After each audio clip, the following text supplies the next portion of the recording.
Part 3 के and में हमने देखा था सिलोन अपने पास्ट के बारे में बताने लगती है कि एक बार वो अपने पार्सल रिसीव करने गई थी। उसी वक्त उससे वहाँ पर एक औरत दिखती है जो अपने बच्चे के साथ थी और उसका बच्चा बीमार था। पहले तो वो वहाँ से चली जाती है, लेकिन एक पेशेंट के चेकअप करने के बाद वो उसे वहीं दिखती है। वो उसके पास जाती है और उससे पूछती है कि वो उसे कई दिनों से यहाँ पर देख रही है, क्या उसने उसके बच्चे के बारे में दूसरे हॉस्पिटल में पूछताछ किया। वो औरत कहती है कि उसने चेकअप तो करवाया था, लेकिन सभी ने कहा कि वो उन्हें छोड़ दे, लेकिन उसने सुना है कि प्रेसिडेंट सू ऐसे कई ऑपरेशन सक्सेसफुली किए हैं। सिलोन कहती है कि हर एक पेशेंट की कंडीशन अलग होती है, शायद इसके बचने के केस में सक्सेस रेट कम है। तभी वो औरत कहती है कि अगर उसके बचने के 0.1% भी चांस हुआ तो वो कोशिश करेगी। ये सुनने के बाद लियोन उसके फाइल लेती है और प्रेसिडेंट गाओ के पास जाती है और उससे कहती है कि वो अच्छे से जानती है ऑपरेशन का सक्सेस रेट बहुत ही कम है, लेकिन ऐसे पेशेंट रिकवर होते हैं। गाओ कहता है कि उसने मेडिकल की पढ़ाई नहीं की है, तो वो उसे जो भी कह रही है उसे समझ में नहीं आ रहा है, लेकिन कार्डियो और असिस्टेंट डिपार्टमेंट ने ऑपरेशन से मना किया है, इसलिए वो इस मामले में कुछ भी नहीं कर सकता है। सिलोन उससे कहती है कि प्रेसिडेंट सू को ऐसे केस में सक्सेस मिली है और वो उसे सक्सेस का रिपोर्ट दिखाती है। तभी गाओ उसे एडमिट करने का ऑर्डर देता है। अगर उस बच्चे के बचने के चांस हो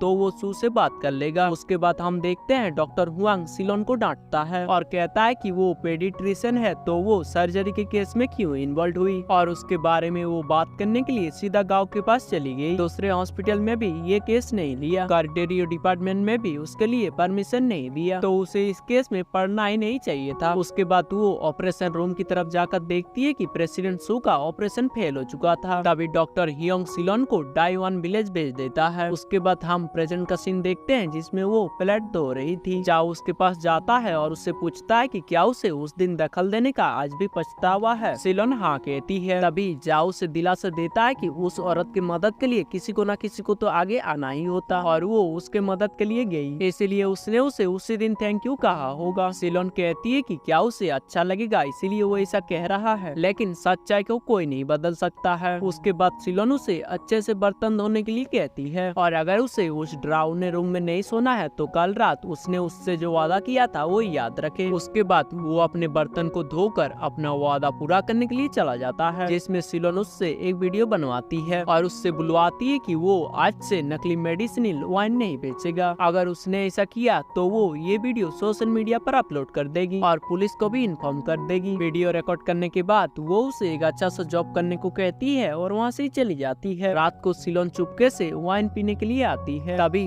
जाओ उसे रोकता है और कहता है कि डायरेक्टर मैम अभी अभी एक वाइन की बोतल लेकर गई और उन्होंने उससे कहा कि वो इसके बारे में किसी को ना बताए, लेकिन अभी वो वाइन पीना चाहती है तो पी सकती है। ये कहकर वो वहाँ से जाने लगता है। सिलोन उसे रोकती है और कहती है कि वो कहाँ जा रहा है, पता नहीं उसका नकली मेडिसिनल वाइन किस चीज से बनता है, लेकिन डायरेक्टर मैम इस वाइन को एक खास मटेरियल से बनाती है, तो अगर वो इसको ट्राई करना चाहता है तो कर सकता है। जाओ पूछता है कि क्या वो अब उस पर गुस्सा नहीं है। सिलोन कहती है कि गलतियां तो सबसे होती है, लेकिन गलतियों को सुधारना अच्छी बात है। जाओ पूछता है कि कहीं उसे इस बात का डर तो नहीं है कि वो ये डायरेक्टर मैम को बता देगा। तभी सिलोन कुछ न कहकर दोनों के लिए वाइन सर्व करती है। जाओ वाइन उठाता है और पूछता है कि क्या वो ऐसे रोज ड्रिंक करती है। सिलोन जवाब देती है कि हमेशा तो नहीं, लेकिन जब उसका मूड खराब होता है तब अक्सर वो ड्रिंक करती है। जाओ पूछता है उसे आस्किंग हॉस्पिटल जाने को नहीं मिल रहा है, क्या इसीलिए उसका मूड खराब है, चाहे तो वो उसे अपनी दिल की बात बता सकती है। सिलोन कहती है कि उसने डाइवान विलेज में 3 महीने मेडिकल एड के लिए अप्लाई किया था और डॉक्टर हुआंग को नाराज करने का कोई इरादा नहीं था। वो यहाँ से हर महीने अपने काम की रिपोर्ट भेजती है और उसके ग्रेड्स भी अच्छे आते हैं, लेकिन HR डिपार्टमेंट को इससे फर्क नहीं पड़ता है। ये सुनकर जाओ कहता है कि उसकी ये जिंदगी भी काफी अच्छी है, गाँव में आकर लोगों की मदद करना भी तो काफी अच्छा है। सिलोन कहती है कि वो ये बात जानती है और इसीलिए यहाँ पर आई है, लेकिन इसके अलावा भी वो जिंदगी में कुछ करना चाहती है, जिस वजह से वो यहाँ पर जिंदगी भर नहीं रह सकती है। लेकिन अगर डॉक्टर वांग उससे ऐसे ही नाराज रहे तो उसका सपना कभी पूरा नहीं होगा। जाओ कहता है कि वो बहुत ही नेगेटिव सोचती है, वो एक दिन जरूर आस्किंग हॉस्पिटल में वापस जाएगी। उसके बाद जाओ उससे पूछता है कि उसे एक बात की समझ में नहीं आ रही है कि प्रेसिडेंट सू को उससे नाराज होना चाहिए था, लेकिन उसके बदले डॉक्टर हुआंग उससे इतना नाराज क्यों है। सिलोन कहती है कि डॉक्टर हुआंग सू के नजर में अच्छा बने रहना चाहते हैं, इसीलिए वो उनके हर बात को फॉलो करते हैं, और यही नहीं वो वो उससे बिना पूछे कई बड़े फैसले भी ले लेते हैं। जाओ कहता है कि उसने इसके बारे में प्रेसिडेंट गाओ से बात क्यों नहीं की। सिलोन कहती है कि उसे तो हाई लेवल मीटिंग में जाने की भी परमिशन नहीं है, तो वो कैसे बात कर सकती है। तभी जाओ पूछता है कि वो